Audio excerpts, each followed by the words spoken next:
for two. Yes, I know. At ating pong pag-aaralan ng awiting ito. Kung mapapansin niyo po, medyo nakakalito yung mga stanza niya.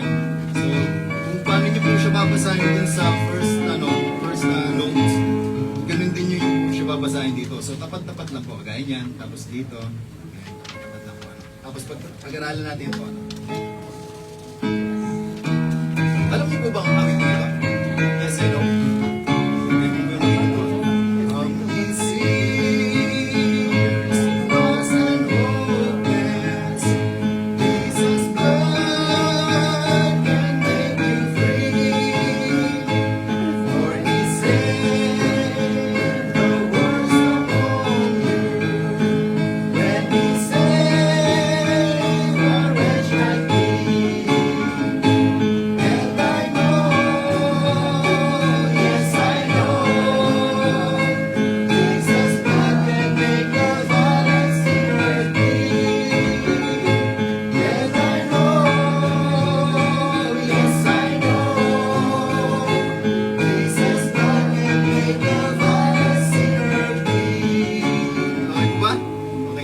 Nating awitin of the first verse now.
Gospel everywhere, no matter what the cost.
Genesis chapter 2. Genesis chapter 2, verse 7. Nandiyan na po ba kayo? Ayan. Basahin po natin yung Genesis chapter 2, verse 7. Basahin natin ng sabay-sabay. Ready now? Read. And the Lord God formed man of the dust of the ground and breathed into his nostrils the breath of life, and the man became a living soul. Tayo pong lahat ay manalangin. Lord, we thank you for today at salamat po sa matagumpay na aming pong pagtitipon. And we just want to ask for your full protection. Hindi po kami makapaggambala, Panginoon, sa mga kapitbahay sa labas. And may the Holy Spirit will once again empower us and convict us sa aming pong maririnig today when it comes to your word. At salamat po sa privilege na aming pong makasama ang mga first-time guests namin at ang mga visitors, our brethren coming from different places. Tunay nga po, Panginoon, na ang tunay ninyong anak ay patuloy niyong pinagtatagpo kung meron pong pagtitipon ng pangangaral ng inyong salita with the sound doctrine and with the truth coming from your holy word. At tulungan niyo kami, Panginoon, today, and may you forgive us in our sins, at magligtas po kayo, at maitaas lamang ang inyong pangalan sa kalagitnaan. All these things we pray in Jesus' name. Amen. Please be seated. Thank you so much. At we welcome Sister Jenny from the Philippines. At ang sumalubong sa kanya ay Yumit. Okay? Kaya maganda po ng pangitain niya. Ibig sabihin lang that we still feel, meron pa rin po tayong pakiramdam. Ibig sabihin, hindi tayo nagiging insensitive. No? Hindi tayo nagiging, sa Tagalog niyan ay manhid. No? The fact na nararamdaman mo yung init, ibig sabihin, may dumadaloy pa rin sa iyong kaluluwa na consciousness. Because today, we are going to talk about a living soul. Ano po ba yung kahalagahan ng kaluluwa sa ating buhay? At bakit kailangan nating makarinig ng pangangaral ng salita ng Panginoon pagdating sa death, burial, and resurrection ng ating Panginoon? Why is it very important and how it makes a difference when it comes to our life here on earth? Na makilala natin at maintindihan ang ibig sabihin ng kaluluwa sa ating pong buhay. That's why we understand and this verse is so familiar to us. Ang nakita natin dito sa Genesis chapter 2 verse 7. And I hope and pray na yung mga nasa taas, kasi nasira yung speaker. At naway nakakarinig din sila doon. Brother Tep, okay naman daw yung sounds. Naririnig naman din nila ako. Okay naman na. Okay. At gusto nating maintindihan na yan ang reason kung bakit tayo nandito. Yan ang reason kung bakit nag-invite tayo ng bisita. It's because of our living soul. So let me read to you again our text this morning about in Genesis chapter 2 verse 7 about the living soul. And the Lord God formed man of the dust of the ground and breathed into his nostrils the breath of life, and man became a living soul. So naintindihan natin dito, mga kapatid, na tayo po ay nilikha ng ating Panginoon. So bago po tayo magsimula sa pagkakalikha na yan, mga kapatid, gusto kong maintindihan ng bawat isa na tayo po ay merong tatlong bahagi ng pagkakalalang sa ating ng Panginoon. And this doctrine emphasizes that we are a trichotomous being.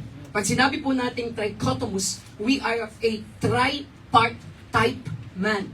Ibig sabihin, tatlo sa ating sarili. I'm not saying katawan kasi isa yun sa bahagi ng tatlo na yan. Okay? Just like the Lord Jesus Christ, when He said in Genesis chapter 1, 26 to 27, God said, let us make man in our image, after our likeness. So God created man in His own image. In the image of God, created He him. So ibig sabihin po dito nung pagkasabi ng Panginoon that I am going to create man or us in my image, it's not about the appearance. It's not about the physique. Kasi hindi naman natin nakita yung earthly physical appearance ng ating Panginoon during the New Testament time na nagkatawang tao siya. So obviously, since God is spirit, tapos na yung manifestation into flesh, since God is the Spirit, ano po yung image and likeness na sinasabi niya dito? Aside doon sa tinatawag na attributes, or aside doon sa karakteristik ng ating Panginoon, tayo po ay tripart type being. Kagaya ng ating Panginoon, meron din po siyang tatlo sa kanyang sarili. Although we are worshiping only one God, but we do believe in the doctrine of Trinity. And that is God the Father, God the Son, and God the Holy Spirit. So these three are both one equal God and 100% God. So tripart type God ang ating Panginoon. Kaya yung pagkakalikha niya sa atin, it's trichotomous. Ibig sabihin, tatlo sa atin. And let's elaborate that. yung ating pong katawan bilang mga tao, ito po yung world conscious. Katawan. Kaya di ba pag tayo ay nagugutom, no? Katawan yan eh. Hinahanap ng katawan. Kapag tayo ay tumatawag na may mga bagay na kung saan nakakapag-entertain sa ating katawan, it gives comfort sa ating katawan. Kaya di ba yung world consciousness natin, ano ba yung mabuti sa aking katawan? Kung minsan kahit away from the Bible, away from the principles of the Lord, ano yung gusto ko? Minsan, di ba, kahit kasalanan. Di ba, sabi nga, masarap gumawa ng kasalanan kasi world consciousness. It's the flesh. It's the body. Pangalawa, yung soul. Meron po tayong soul. At ang tawag niyan, yun po yung self-consciousness. Yan yung totoong ikaw. Yan yung totoo na umiibig, umiiyak, nagdadalamhati, nasasaktan, emotionally. Yan yung totoong ikaw. Amen? Kasi yung katawan mo, pansamantala lang yan. Maaaring hindi na natin makita yan, but the soul will live up to eternity. And then last part ng ating bahagi, bilang tri-type part ng ating buhay, meron po tayong spirit. Ano po yung spirit na yan? God consciousness. Ibig sabihin, nung nilikha ng Panginoon ng tao, kahit nag-fall ang humanity sa sin, meron siyang God's consciousness. Kahit sino pa yung pinakamasamang tao, marahil, masabihin na nating masama, kriminal, nasa death row. Di ba? Hindi po pwedeng sabihin na wala siyang God's consciousness.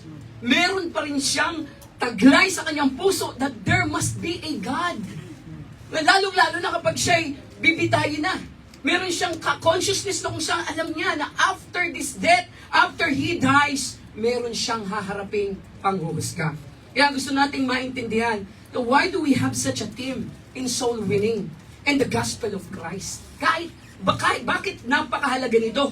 At kahit nagpalit-palit man tayo ng team every month, hindi po pwedeng maisantabi ang number one na layunin ng ating Panginoon sa ating buhay.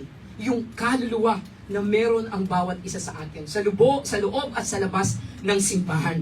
Why is it that's very important to have the gospel of the Lord Jesus Christ? Alam niyo po mga kapatid, as we look around in this world, we experience pressure. Tama? Akala niyo ba, ang may pressure lang yung may trabaho? Pati yung walang trabaho, may pressure din yan. Do you agree with me? Yes. Lahat nakakaramdam ng pressure. Look around the problems. Look around the persecutions. O diba? At nadagdagan pa ito ng pandemic. Nung time na pandemic na yan, buo na ang ating pag-iisip. Sabi ko nga, nagkaroon naman ng mga past pandemics in the Philippines or kahit sa buong mundo, kahit sa amang buong mundo, nagkaroon ng Ebola, nagkaroon ng... Ang dami, di ba? But during that time, mga bata pa tayo. Malay ba naman natin sa Ebola na yan? Tama? Wala kang pakialam. Pero nung time na nag-pandemic, COVID, lahat tayo alam yan. At naramdaman natin yan. Lahat nagkaroon ng pandemic. There are problems in politics. Alam niyo yung nangyari kay Donald Trump. Di ba? Nakita niyo yung... At mind you, kahit anong sabihin natin pag walang pakialam sa politics, at the end of the day, may kinalaman yan sa ating economy. Hindi po pwedeng hindi maapektuhan ng UAE sa US. Di ba? Lahat ito may pressure. Ngayon, what is the gospel have to do with all of this? Ano yung purpose ng gospel sa atin? Does the gospel makes difference sa mga nangyayari sa ating buhay? Alam niyo po, sa hirap man ng sitwasyon natin, kailangan nating maintindihan today that we have to look at our existence beyond the next list of our bills. Okay? That we need to pay. We must look at our existence beyond our emotional highs and lows. Diba?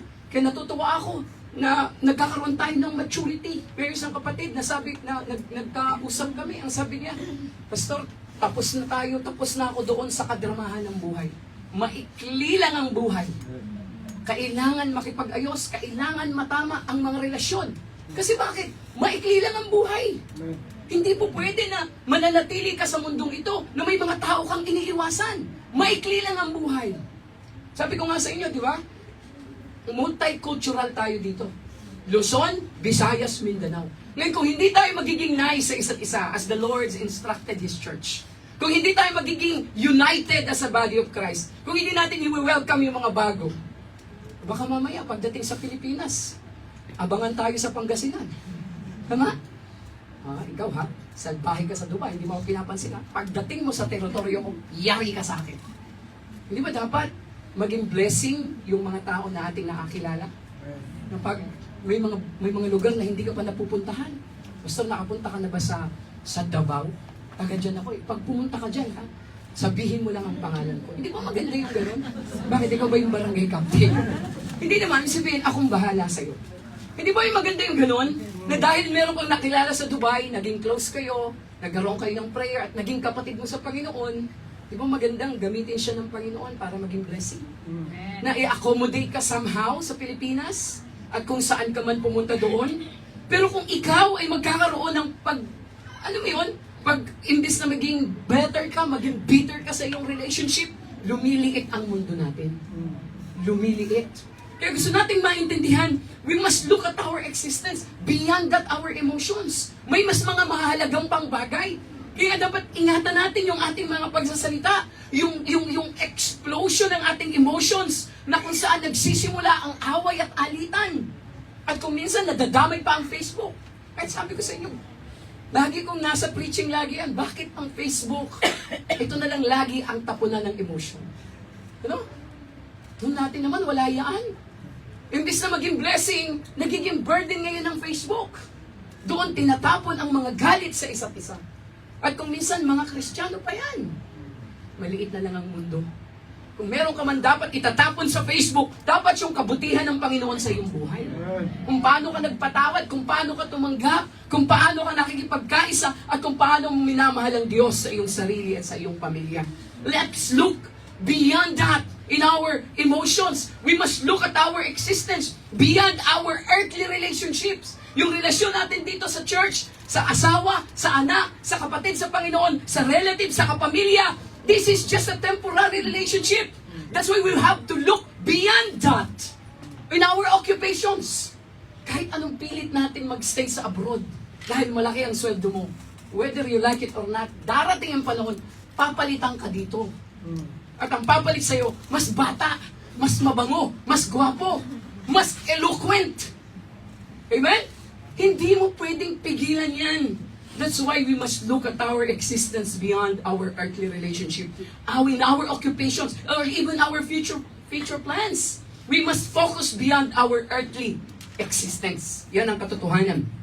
Kasi sa tingin ng ating Panginoon, siya ang pangalan above all names. God's name is above all names. At ang tayo ay nilikha lamang ng ating Panginoon. And man has a created soul that will live forever. Okay? Ang tema ng ating usapan ay yung kaluluwa. Okay? Yan yung mananatili magpakailanman kasama ng Espiritu ng ating Panginoon. That's why God is allowing us this morning to look upon the reality of our life here on earth. Na hindi po tayo mag-i-exist ang ating katawang panglupa, panghabang buhay. Luke 12:19-20. And I will say to my soul, Soul, thou hast much goods laid up for many years. Take thine ease, eat, drink, and be merry. But God said unto him, Thou fool, this night thy soul shall be required of thee.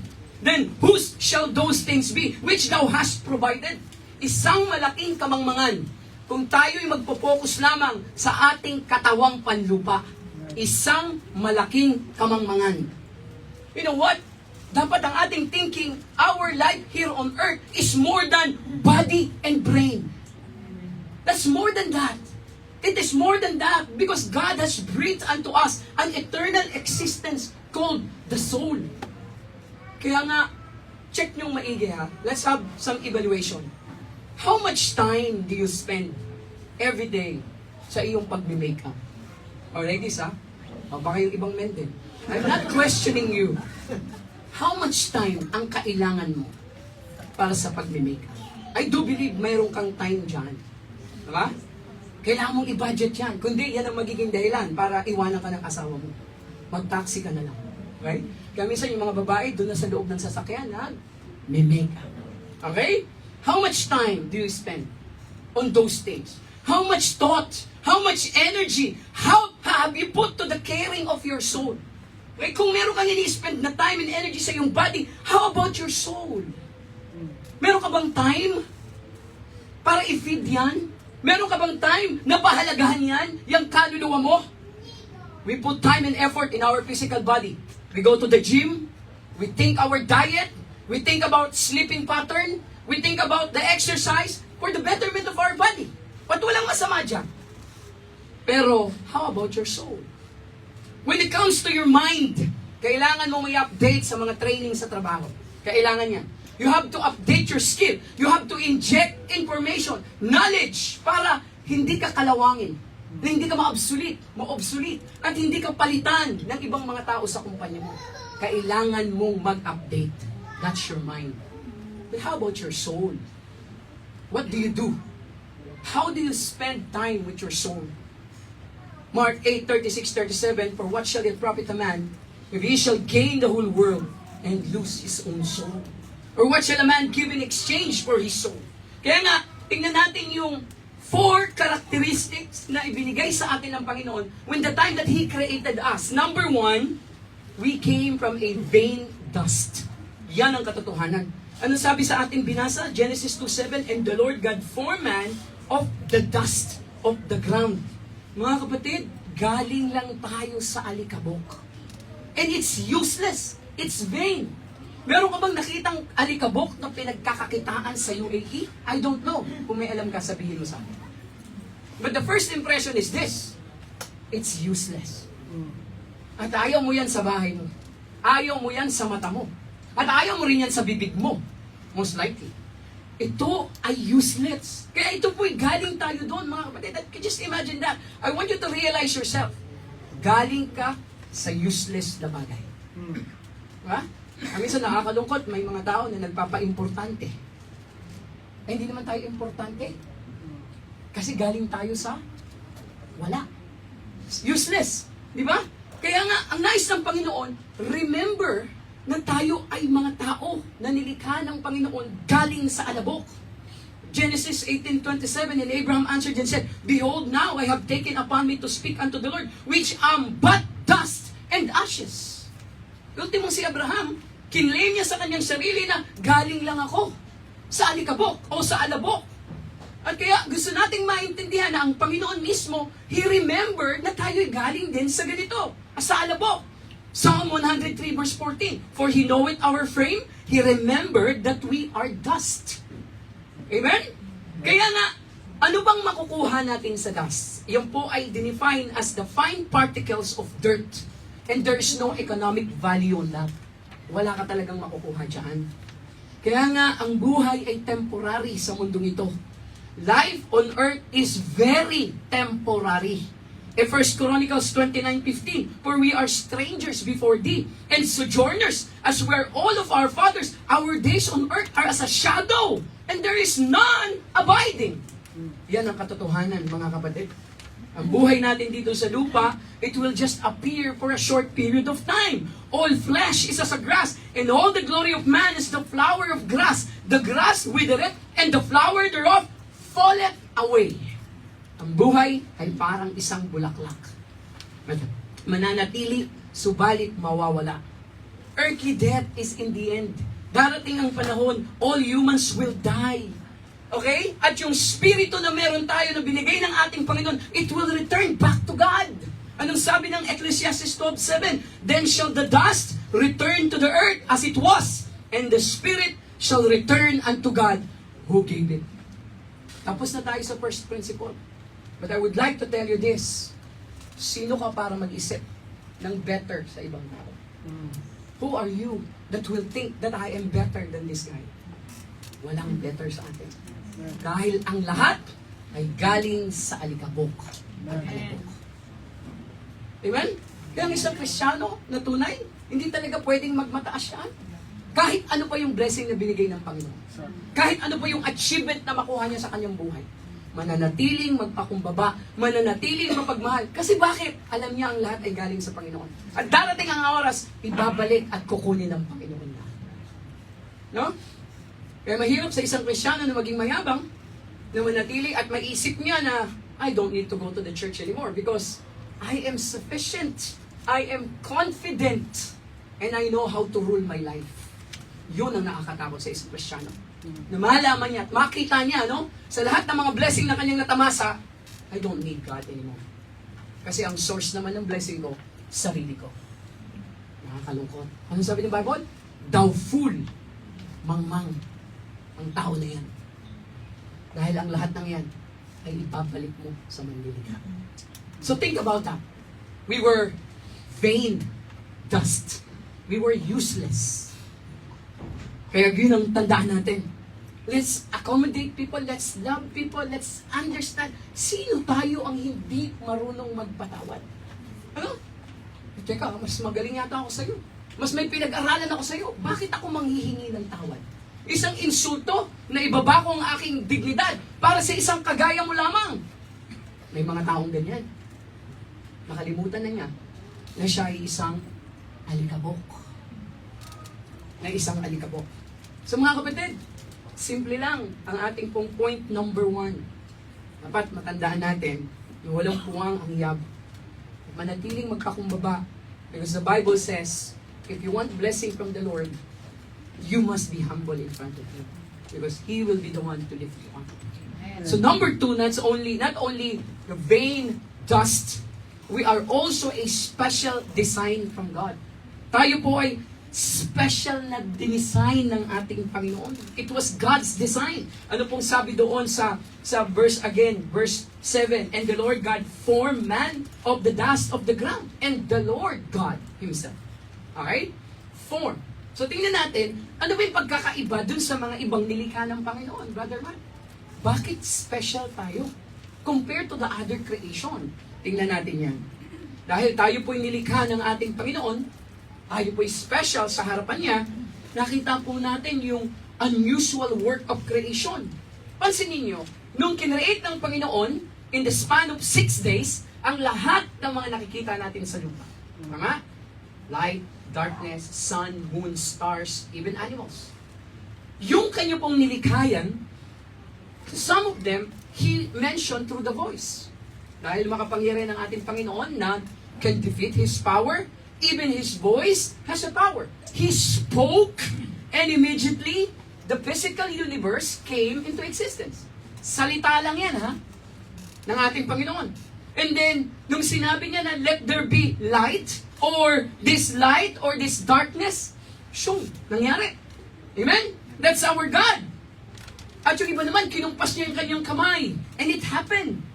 Pero very special nung tayo po'y nilikha ng Panginoon. But God made or shape humans. But hindi, no? Nung nilikha niya yung sun, moon, and stars, hindi niya hinawakan yan. Amen? Brother Marlon? Pero ikaw, hinawakan ka niya. That's not special.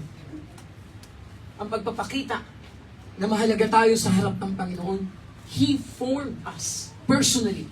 Hinawakan niya tayo. Tama? Galing sa dust, kinuha ng Panginoon at finorm. That's how special we are. Genesis 5:1-2, this is the book of the generations of Adam. In the day that God created man, in the likeness of God made He him male and female. By the way, ha? Oh, I'm not saying here na dahil ako'y the Lord is telling us that there are only 2 gender, sinusuportahan ko na si Donald Trump. And ako, talagang gusto ko yung kanyang plataforma. Dalawa lang talagang nilikha ng Panginoon. He is becoming straightforward. That's why galit sa kanya yung third party. No? I'm not sure, no? Under sa investigation, parang yun yung may kinalaman kung bakit siya muntik ng i-assassinate. Because he really doesn't like that. He opposed that. Okay? Intermarriage, diba? Same-sex marriage. He hates that. At kahit nung siya pa'y nakaupo nung una pa bago siya mapalitan, laging ganun ang kanyang plataforma. There are 2 genders that the Lord created. Male and female. And I thank the Lord for that. Kailangan natin ng presidente na ganun eh. Na hindi lang kukuha ng boto to compromise. Tama? Dalawa lang talaga. Male and female created He them and blessed them and called their name Adam in the day when they were created. And even David, he actually sang that song, the wonder and the created human in his body. Psalm 139 verse 14, I will praise Thee, for I am fearfully and wonderfully made. Minsan, ginagamit natin yung katatawanan, no? Grabe, ang ganda mo talaga. You are fearfully and wonderfully made. Pero yung fearfully, hindi yung nakakatakot. Hindi yun. Iba yung context nun dito. Ang ibig sabihin lang, God designed you in a special way. He respected humans. He loved humans. Yan ang nais ng Panginoong ipakita sa atin. Marvelous are the works, and that my soul knoweth right well. Lahat ng buhay dito sa lupa, lahat ng nilikha ng ating Panginoon, especially tayong bilang mga tao, it was under the delicate design in God's system. Imaginein mo na lang, try to study your human bodies. Tama? Nung mga high school, elementary tayo, meron tayong nervous system, may skeletal system, ano pa? Meron tayong circulatory system. Lahat yan dinesign ng Panginoon in a very special way. At walang taong pwedeng gumawa niyan. Kaya nga mga kapatid, hindi lang basta special ang pagkakalika. He actually reflects His likeness and image in us. Human life is so sacred because it is made in the image of God. Kaya nga, di ba, it is against the will of God kung yung buhay mo, kukunin mo para magpakamatay ka. It is against in the will of God. Alam mo kung bakit? May wangis ang Diyos sa'yo. Pero mo siyang may likha, kukunin mo, sino ka para mo gawin yun? Amen? Anong sabi ng Bible? Kung meron mang ganong Kristiyano, straight to hell. Impyerno yun. Impyerno. That's the reality. Kaya gusto nating maintindihan, ang Diyos lamang ang kukuha. Kahit anong hirap ng buhay, ang Diyos lamang ang may karapatan because of His image unto us. Okay? God reminds all that humans are still in God's image. Even after sin. Brother Dino, kahit nung nagkasala ng tao, meron pa rin image ang Panginoon. Genesis 9:6, whoso sheddeth man's blood, by man shall his blood be shed, for in the image of God made he man. In the image of God pa rin din. Kahit nagkasala. Alright? Kasi kaya normal lamang na tayo ay at pangalagaan natin ang ating buhay. Kasi we are preserving, we are protecting the life and the image of God in our life. Kaya normal sa atin, no, ingatan natin ang ating sarili. Okay? At ito po yung matindi dyan. God reveals Himself inside in us that He is greater than themselves. Ibig sabihin, yung Holy Spirit ang binigay niya sa atin. Ni-reveal niya ito through the Holy Spirit. At alam natin that even the physical universe shows God's hand of specialty and creation. Psalm 19 verse 1, to the chief musician, a psalm of David, the heavens declare the glory of God, and the firmament sheweth His handiwork. Let me end this second point today. You are special. Kahit anong hirap ng buhay, extraordinary ka. Huwag mong maliitin ang sarili mo. Huwag mong isipin sarili mo, I am nothing. Tama?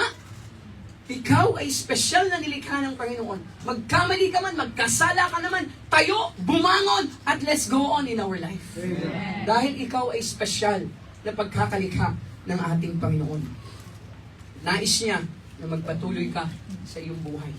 And then pangatlo, not only that we are in vain dust, but we were created specially, designed by God. And then thirdly, during the time ng kanyang creation, we can see here the extraordinary delight. Ano yung nakita natin yan sa verse 2? And the Lord God formed man of the dust of the ground and breathed into his nostrils the breath of life. Hindi ba kasiyahan sa ating Panginoon na mabigyan tayo ng Espiritu? Alam niyo po yung prinsipyo dyan at doktrina ng He actually breathes into our nostrils.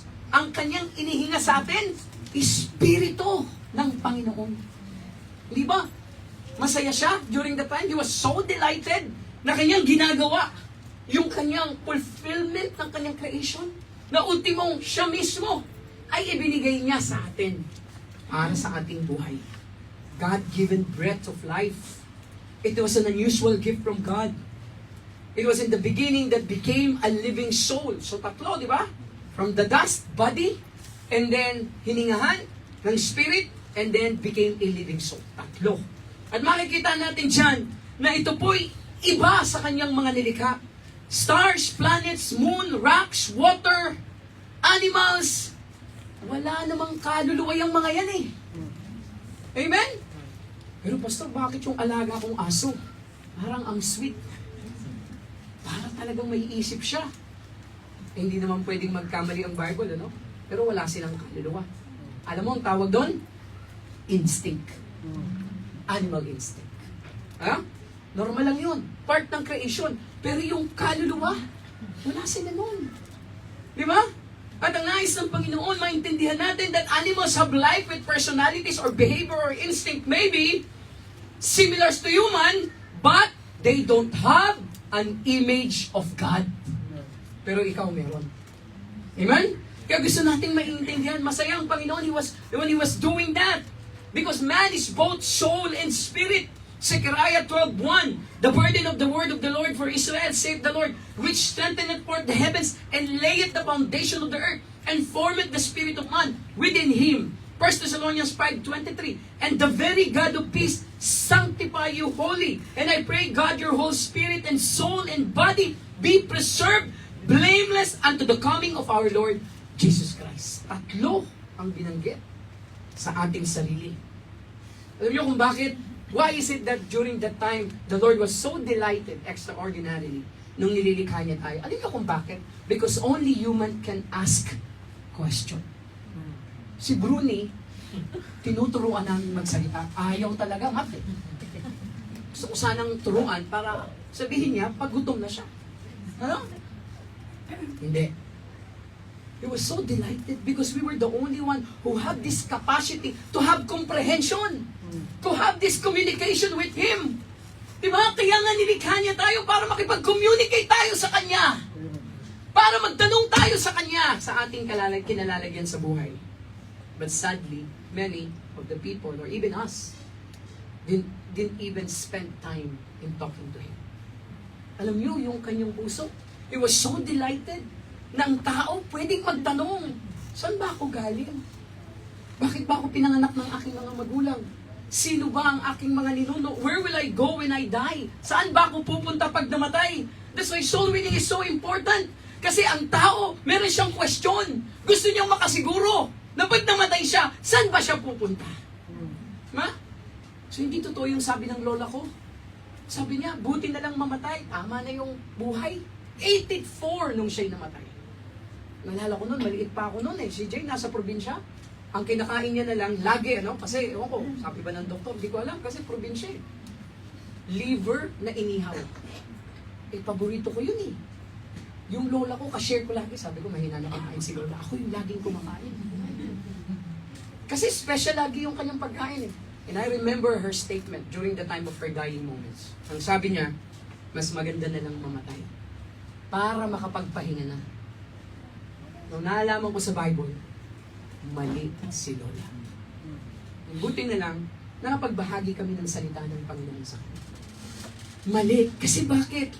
After this body death, meron pong susunod na journey ng ating buhay. At tayo lamang po yung may kakayahan na mag-search ng history, na mag-plan, na mag-create, or mag-think ng ating, o plan ng ating future in life. We have this ability to preserve the human history. We have a powerful memory, powerful than AI. Ano? Alam niyo po ang problema sa AI? Although napaka-advanced, walang soul. Wala namang pakiramdam yan eh. Insensitive yan. Malamig pa yan. Kasi pag pinainitan mo yan, sira yan. So ano yung pakiramdam ng mga computer? Malamig. Tama? Kaya kung ikaw binababad mo ang sarili mo sa computer, malamig ang iyong emosyon. Kailangan yan ma-stir up. Malamig ang iyong kaluluwa. Kailangan yung ma-stir up na maintindihan mo that there's so much more important than that. No? Tayo kapag nakakarinig tayo ng mga storya ng buhay, we watching movie, hearing other people talking about their life, umiiyak ka. Nagdadalamhati ka. You are the only one who have the capacity to have that or to feel that. Dahil we are delighted or the Lord's delighted nung tayo po ay nililigaw. We are unique. We are extraordinary. Kaya gusto nating maintindihan yan, mga kapatid. Kaya nga, alam din natin that the Lord already predicted na yung ating pong buhay, yung ating pong kaluluwa, yung ating lamang lupa, yan po ay merong kahahantungan. The end of the physical world. 2 Peter chapter 3, 7 and 10. But the heavens and the earth which are now, by the same word, are kept in store, reserved unto fire against the day of judgment and perdition of ungodly men. But the day of the Lord will come as the thief in the night, in the which the heavens shall pass away with a great noise, and the elements shall melt with fervent heat. The earth also and the works that are therein shall be burned up. Imagine niyo yun? Ang init na natin ngayon, di ba? Pero introduction pa lang yan. Kasi ang plano ng Panginoon, He is going to burn this world. Hindi na babaha ng napakaraming tubig sa mundo. The second judgment is the burning fire coming from heaven. Yan. To judge the earth. Kasi masyado nang makasalanan.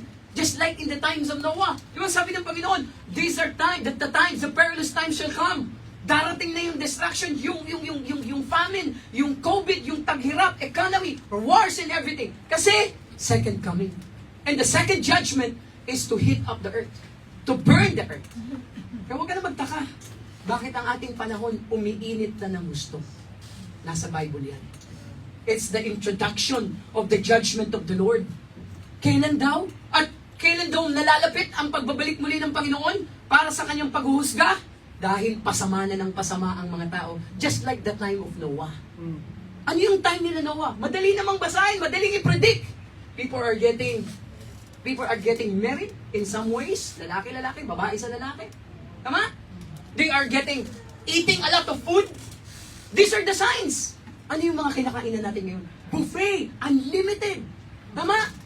Last bitay, last kain, bago ibitay. Yan ang pinapakain sa atin ngayon.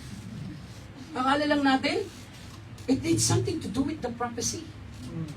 Punta ka sa restaurant, kainin mo lahat ng gusto mo. Anong tawag dyan? Ano tinuturo sa atin yan? Maging gluttonous tayo. Maging makasarili. Nabusugin natin yung ating sarili. Pastor, bakit? Pag magbubuffet ba ako, kailangan kong isipin yung mga batang kawawa sa Africa? Hindi ko sinabi yun.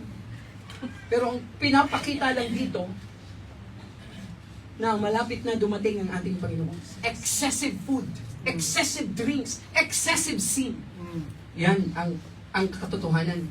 Because physical death of man does not end human existence. So hindi lang dun matatapos. Sabi ng lola ko, matatapos na ang paghihirap. Hindi totoo. At walang rest in peace sa taong wala sa Panginoon. Kahit napakaganda pa ng lapida na yan. At marami pang Bible verse dyan at sinabing, rest in peace. There is no rest in peace if you don't have the Spirit of God when you die. Okay? Na magre-reborn or magbo-born again kapag tinanggap mo ang ating Panginoon. So we are eternal being. Yan ang katotohanan. Because of our soul. Regardless, where are you going when you die? Hell or heaven? Pero ang prinsipyo, eternal being ang tao. Amen. Kaya nga, di ba? Bakit maraming mga tao inuubos ang lahat sa buhay dito sa lupa? Okay? I'm not against with the plan and preparation of every individual here in abroad and even in the Philippines. Hindi masamang mangarap at magplano para sa pamilya. Normal lang yun. You have the right to do that. And it's good for your family. Pero isang kamangmangan na puro plano ka lang dito sa lupa at wala kang plano up to eternity. Because our being is an eternal being. Whether you like it or not, may buhay pa after this. Meron pang kasunod. Because as the design of the Lord to us, God is eternal, so His creation, the humans, are eternal. Eternal din po ang ating Panginoon, kaya eternal din tayo. God is eternal, pero ang kaibahan lamang, God has not a beginning and does not an end. Wala siyang simula, wala siyang katapusan. Pero siya ang simula at siya ang katapusan. I am Alpha and Omega, the beginning and the ending, said the Lord, which is, and which was, and which is to come, and Almighty. Revelation 1:18, I am He that liveth, and once dead, and behold, I am alive forever. Amen. And have the keys of hell and of death. Sabi ng ating Panginoon. So nothing more important than human soul. Kaya na introduction ko kanina, di ba? Kung meron tayong spend ng time sa pagme-makeup, sa pagba-bodybuilding, sa pagkain ng masustansyang pagkain sa Randy, kung meron tayong time dyan, bakit dun sa eternal being na nasa iyo, wala kang time dyan? Bakit wala kang time dyan? Eh, yun yung magtatagal habang buhay, up to eternity. Tama? Darating ang araw, magpapaalam ka doon sa glutathione. Hindi mo na ma-appreciate yan. Sa totoo lang. Ano? Bahalang araw, ito na yung mangyayari sa atin. Nothing more important than human soul. Because each human soul created, but will live somewhere forever. Each human has appointment with physical death. Hebrews 9:27, and it says, appointed unto man wants to die, after this, the judgment. Each human must decide their final destination. Kaya habang buhay pa tayo, how we care of our soul, dapat maintindihan natin, ano ba yung destination ko pag ako'y namatay? Is it heaven or hell? I have to decide now. Hindi ka pwedeng mag-decide na wala na yung katawan mo sa kaluluwa mo. Because you have to decide now because God will say of us, holy, in tripartite being. Hindi lang tayo ililigtas ng Panginoon sa kaluluwa, kundi katawan. Take note of that. May mga ibang nagtuturo na relihiyon na yung katawan daw, hindi daw yan niligtas ng Panginoon. Kaluluwa lang. Kasi yung katawan daw natin likas na makasalanan. No, it is against the teaching of the Word of God, especially in the doctrine of glorification. Paano yan magbubuo at mag-unite kapag dumating ang Panginoon? Paano yung sa rapture time kung yung kaluluwa mo pala hindi ligtas? So the reason why we have to prepare and the reason why we have to decide now, habang nabubuhay pa tayo, kasi nililigtas ng Panginoon yung tatlong being natin. Kasama lahat siya. Ang gusto nating maintindihan dyan, mga kapatid.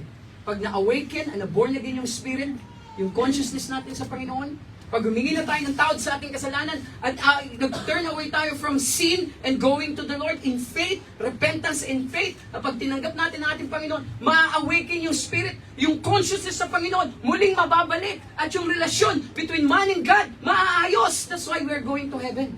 Because of that. With the soul, and later on with the body. Ano? Pag rapture time, mahuhuli muna yung body, syempre. Kasi rapture yun eh. Pag namatay tayo, automatic soul will go to heaven. That's it. Pero yung body, sa lupa muna yan. Kaya mga kapatid, gusto nating maintindihan yan. Napakahalaga ng ating kaluluwa. Because we have the final destination. We have to decide. Okay? Ang kagandahan sa ating Panginoon, because of His unconditional love, it is freely given. Anyone can tell and can call upon God to save them. Romans 10:13, for whosoever shall call upon the name of the Lord, thou shalt be saved. Kaya hindi na panahon para magmatigas ka pa. Meron ako na-witness doon sa birthday ni Sam, and I thank the Lord for our brethren. You are making this celebration a very, very celebration, big celebration. It's because of the souls of men. Nakausap ko yung kasamaan sa trabaho ni Gretchen. Merong isa doon, hindi ko pa handang tanggapin, Pastor. Undecided pa ako. Sabi ko, Brad, mag-decide ka na. Kasi hindi mo alam. Kailan ka kukunin ng Panginoon? Hindi mo alam. May nakakalam ba dito kailan siya mamamatay? Pakisabi sa akin kung alam mo na. Maghahanda na ako. Bigyan kita ng magandang regalo. Wala eh. Hindi natin alam kung kailan tayo. Kaya nga, merong pagkakataon pa rin na maligtas tayo. There's a message from the gospel. We have to decide. We have to decide whether to believe God or not. Tama? Sabi ng John 3:18, He that believeth on Him is not condemned. Siya na nanampalataya sa Kanya at naligtas. Hindi na siya i-condemn, hindi na siya hahatulan ng Panginoon. But he that believeth not is condemned already. Imagine mo yun. Pag nireject mo si Christ sa buhay mo ngayon, na-condemn ka na. Well, actually, yan yung unpardonable sin. When you reject the Lord of God, and when you your unbelief upon the Lord, that's unpardonable. Bakit unpardonable? Impyerno na eh. Wala na. Kaya nga, because he hath not believed in the name of the only begotten Son. Bakit ka iko-condemn? Kasi hindi ka nanampalataya sa tanging tagapagligtas ng iba kundi ang ating Panginoon. John 3:36, He that believeth on the Son hath everlasting life, and he that believeth not the Son shall not see life, but the wrath of God abideth on him. This is the last point. Ano yung una? A living soul. First, we came a useless or vain dust. Pangalawa, we were specially designed by God. Pangatlo, extraordinary, ano yun? Delight from the Lord. He was happy during that time. And lastly, ang sabi dito sa last part ng verse 7, the Lord God formed man of the dust of the ground and breathed into his nostrils and the breath of life, and man became a living soul. So dito natin makikita sa last part, yung obvious desire ng ating Panginoon. Ano ba yung kanyang nais? Bakit siya naging masaya? Although we came from a useless element, tama ba? Yung dust element siya, material, ang pero bakit? He was so delightful to create us, and we were specially created by the Lord compared to other creation. Kasi merong obvious desire. Merong nais ang Panginoon sa atin. Kaya to be fair enough, hindi naman para dahil sa ginawa kita ha. Ito yung gawin mo. Sumunod ka sa akin. The Lord could do that.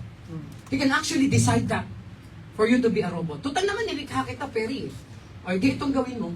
Sundin mo ako ha. Ako yung manlilikha mo. Pero kahit may karapatan siyang gawin yun, Mike, hindi niya ginawa. Well, in fact, He gave you that volition. He gave you that free will na makapag-decide ka pa rin sa buhay mo. Amen. Hindi mo masarap na mamahalin mo ang Panginoon na walang pumipilit sa'yo?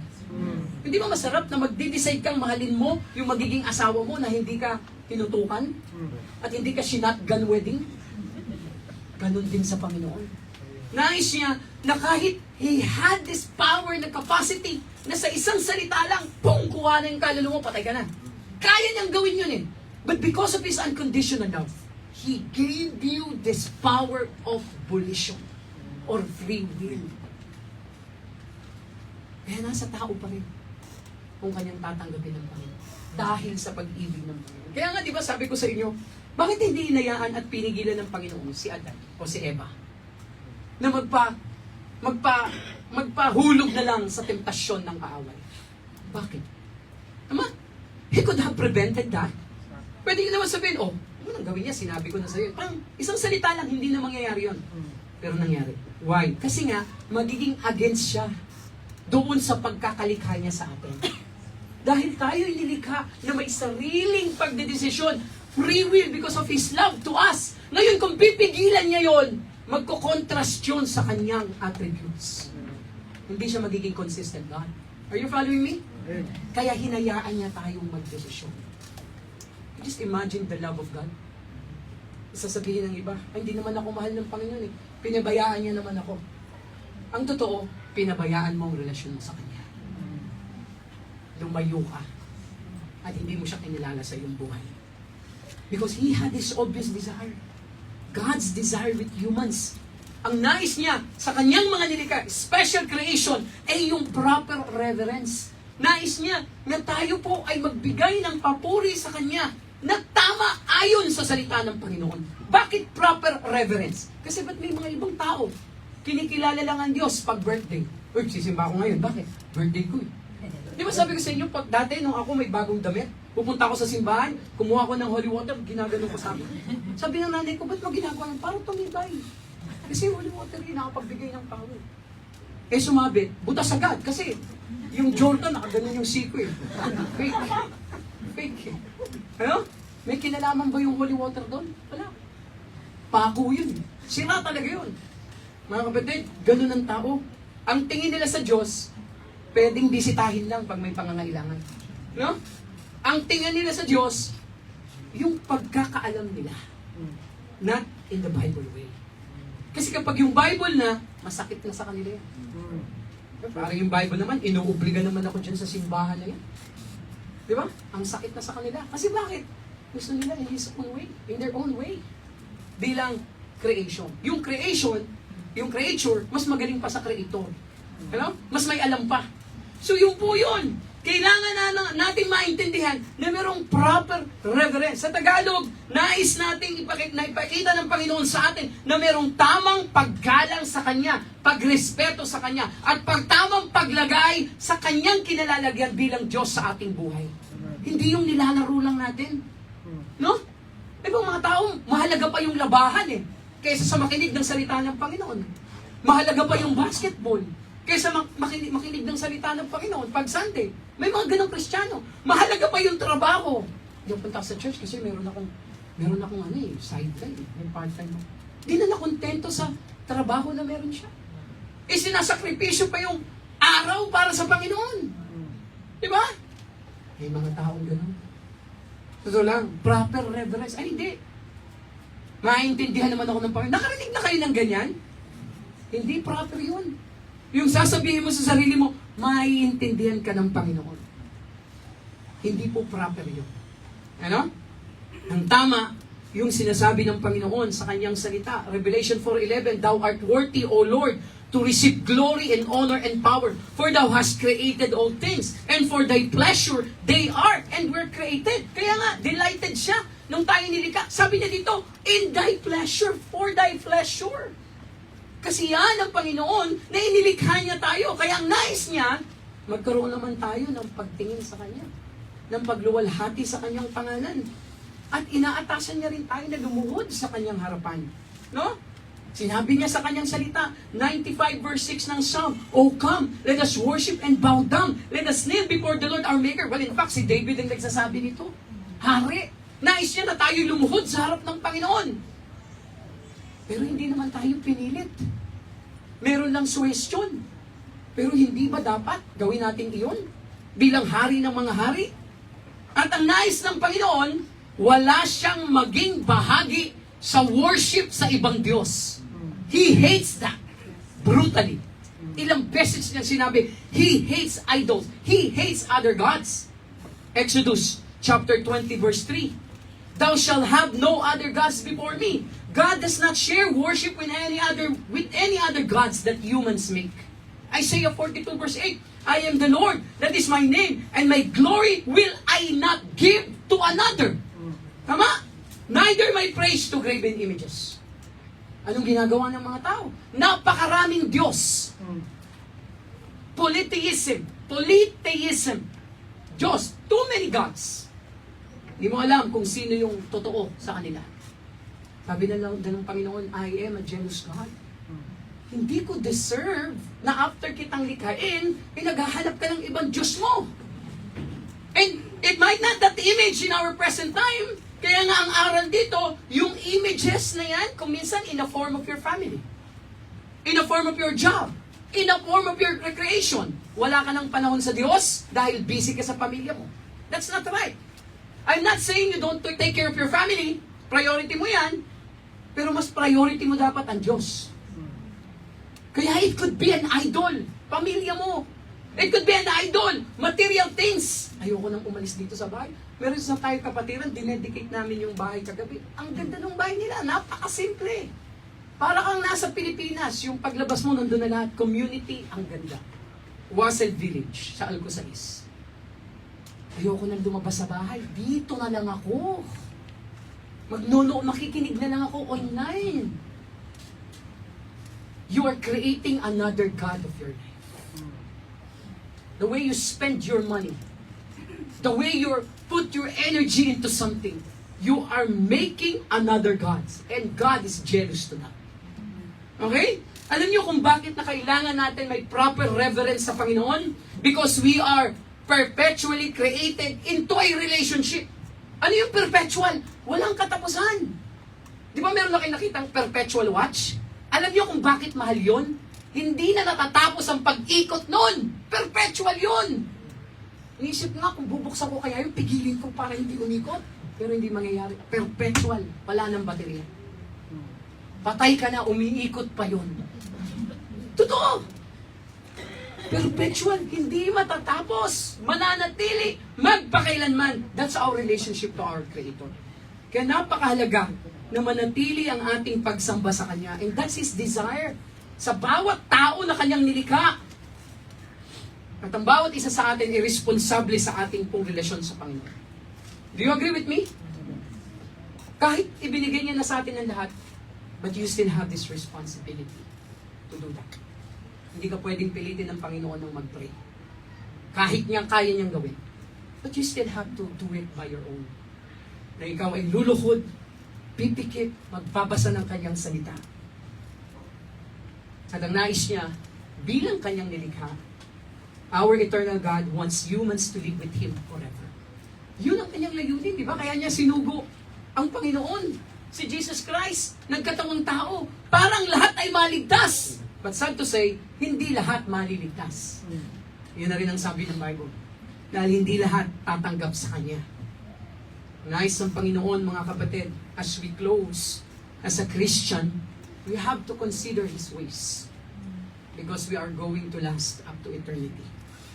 Christian is either at home in our physical body for now, but we are going to be home with the Lord in the near future. 2 Corinthians 5:6-8. Therefore, we are always confident knowing that whilst we are at home in the body, we are absent from the Lord. We are confident, I say, and willing rather to be absent from the body and to be present with the Lord. So every time na merong namamatay, we are happy because to be absent from the body is to be present with the Lord. Pupunta sa langit. Pupunta sa piling ng ating Panginoon. As we conclude, mga kapatid, today, always remember that God created man out of the dirt of the ground. Huwag tayong magmayabang. Huwag tayong magpataas. Kahit gaano ka pa kaganda, kahit napakabango pa ng hininga mo. Tama, yung kilikili mo, wala man lang odor. Ano? Odor. Wala talagang odor. Hindi mabango, hindi mabaho, wala lang. Tama? Huwag tayong magmayabang. Dahil lahat tayo ay galing sa ano. Kaya nga di ba sa church, makakakita ka ng engineer na nagwawalis, may architect na naghuhugas ng pinggan. Anong ipinapakita niyan? Lahat tayo galing sa alabok eh. Di mo pwedeng sabihin sa church, malaki ang offering ko dyan ha. Di mo pwedeng sabihin yun. Alabok ka lang galing. Amen? Although tinatanggap natin yung offering, pero alabok tayo lahat galing. So ganun po mga kapatid. Always remember that ha. Huwag magmayabang. No? Brother Dino, I'm so blessed sa inyong... natutuwa ako dun sa testimony niyong dalawa. That you always put first the family, the church family. And we thank the Lord for that. The Word of God, kasama sa programa. Di ba? Makikita ko yung clown, atat na eh. Pero nung sinabi ni Gretchen, devotion muna. Tahimik yung clown. Di ba? Kahit may clown, priority ang salita ng Panginoon. No? Kasi nag-magic siya eh. Di ba? Nakakatawa sa mga bata, nagma-magic. Doon kami sa gilid, tiniting namin yung pandaraya eh. Hindi namin makita, ang bilis ng kamay. Di ba? So mga kapatid, yun po yung gusto natin maintindihan dyan. God created man of the dirt of the ground. And then secondly, man made in the image of God. We were special. Kaya mahalin mo ang buhay mo. Hindi dahil lang ikaw yan, kundi nandiyan ang Panginoon sa buhay. Mahalin mo yan. Alagaan mo yan. And then human soul is created, but will live forever. So yung ating kaluluwa ang mas mahalaga. In short, end of the topic. A living soul, mas dapat magbigay tayo ng panahon sa ating kaluluwa. Ano? Busugin natin ang ating kaluluwa.